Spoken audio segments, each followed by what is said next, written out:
ফারীকুন feel জান্নাহ ওয়া ফারীকুন ফিস সাঈর।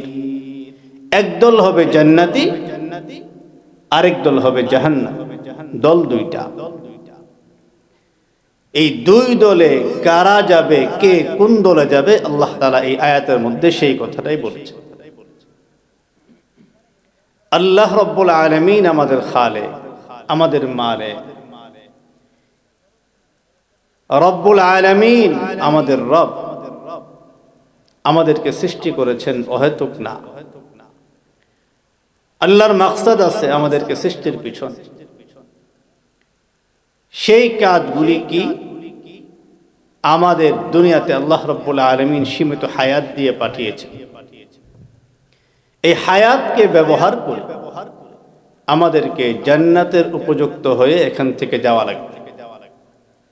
আমাদের মনে রাখতে হবে, আমাদের বাবা মা আদম এবং হাওয়া জান্নাত থেকে এসেছিলেন। জানেন না আপনারা এটা? জান্নাত থেকে এসেছিলেন।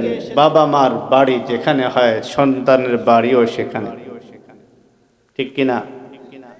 আমাদের বাবা মার বাড়ি জান্নাতে, আমাদেরকেও জান্নাতে যাইতে হবে, সেটা আমাদের বাড়ি।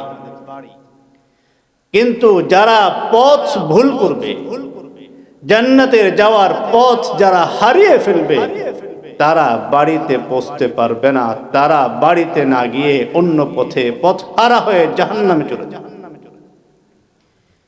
বাড়িতে যাওয়ার জন্য পথ হলো সিরাতে মুস্তাকিম। আল্লাহ তাআলা সেটাই এই আয়াতের মধ্যে বলছেন, মান আমিলা সালিহাম মিন যাকারিন আও উনসা ওয়া হুয়া মুমিন فلنحيينه حياة طيبة ولنجزينهم أجرهم بأحسن ما كانوا يعملون।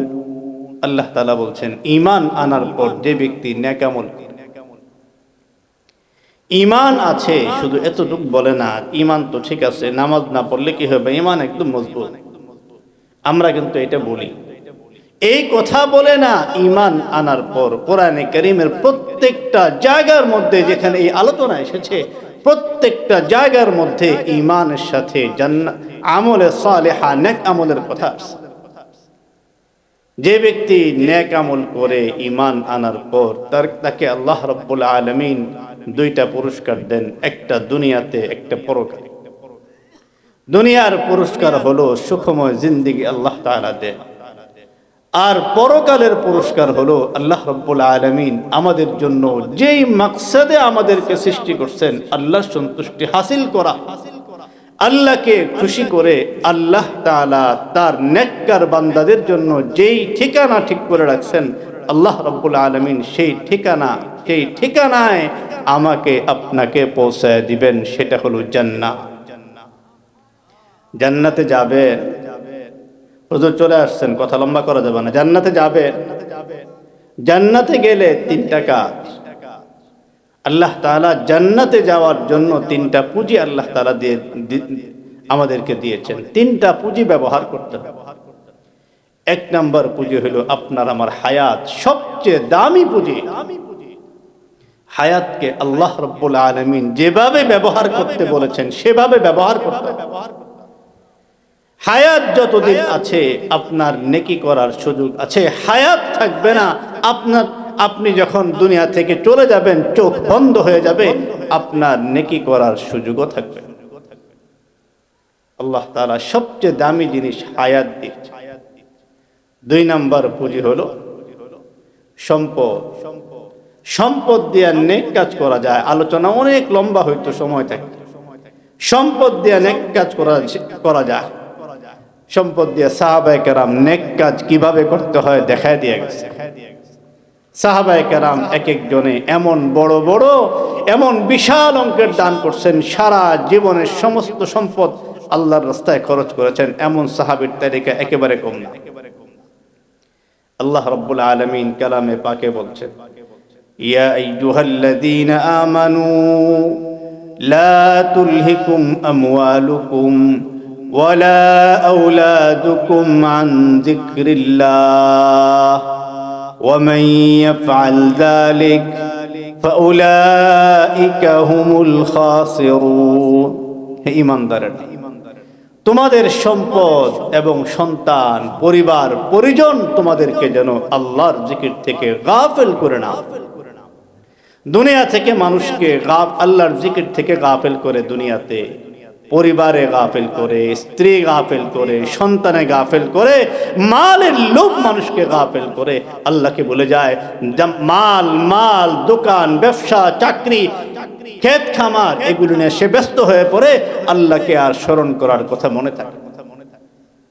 আল্লাহ তাআলা বলতেছেন ওয়ানফিকু মিম্মা রাযাকনাকুম মিন ক্বাবলি আন ইয়াতিয়া আহাদাকুমুল মাউত فيقول ربي لولا أخرتني إلى أجل قريب فأصدق وأكن من الصالحين। আল্লাহ বলতেছেন এমন দিন আসার আগে দান খয়রাত করো, তোমাদের মৃত্যুর দিন আসার আগে দান খয়রাত। মৃত্যু যখন চলে আসবে, যখন তোমার সামনে তোমার ঠিকানা জান্নাত জাহান্নাম পরিষ্কার হয়ে যাবে, তোমার জান্নাত জাহান্নামের ঠিকানা তুমি দেখতে পাবে, তখন তুমি আল্লাহকে বলবা আল্লাহ আরেকটু সুযোগ দেন, আরেকটু সুযোগ দেন, আমি 2টা কাজ করব। ফাসাদদাকা, 1 নাম্বার কাজ, যাকাত দেই নাই, সদকা ফিতর দেই নাই, দান খয়রাত করে নাই, আল্লাহ একটু সুযোগ দেন, একটু সুযোগ দেন, সব মাল আমি সদকা করে যাই। আরেকটু সুযোগ দেন, আমি তো নেক আমল করতে পারি নাই, নামাজ পড়তে পারি নাই, রোজা রাখতে পারি নাই, যাকাত দিতে পারি নাই, দ্বীনি কাজ করতে পারি নাই, আপনার হুকুম মানতে পারি নাই, একটু সুযোগ দেন, একটু সুযোগ দেন। ওয়া আকুম মিনাস সালিহিন, একদম নেককার হয়ে যাব। আল্লাহ বলতেছেন ওয়ালা ইউআখিরুল্লাহু নাফসান ইযা জাআ আজালুহা, যখন মৃত্যু চলে আসবে, মৃত্যু কখনো 1 সেকেন্ডও পিছাবে না।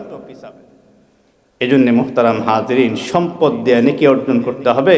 3 নম্বর সন্তান, সন্তানকে যদি নেক বানান, সন্তান দুনিয়াতেও কাজে লাগবে, মৃত্যুর পরেও দোয়া করবে।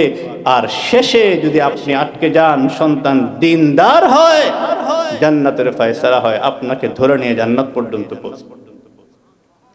এজন্য মুহতারাম হাজিরিন, আমাদের বাড়ি যেখানে সেখানে যাওয়া লাগে। এজন্য এই কয়েকটা সম্পদ পুঁজি আমাদের ব্যবহার করতে হবে। আর বিপরীত দিক থেকে মানুষকে কয়েকটা জিনিস জাহান্নামে নিয়ে যায়। 2টা কথা বলে ফেলছি। একটা হলো সন্তান মানুষকে আল্লাহ থেকে গাফেল করে ফেলে, পরিবার মানুষকে আল্লাহ থেকে গাফেল করে।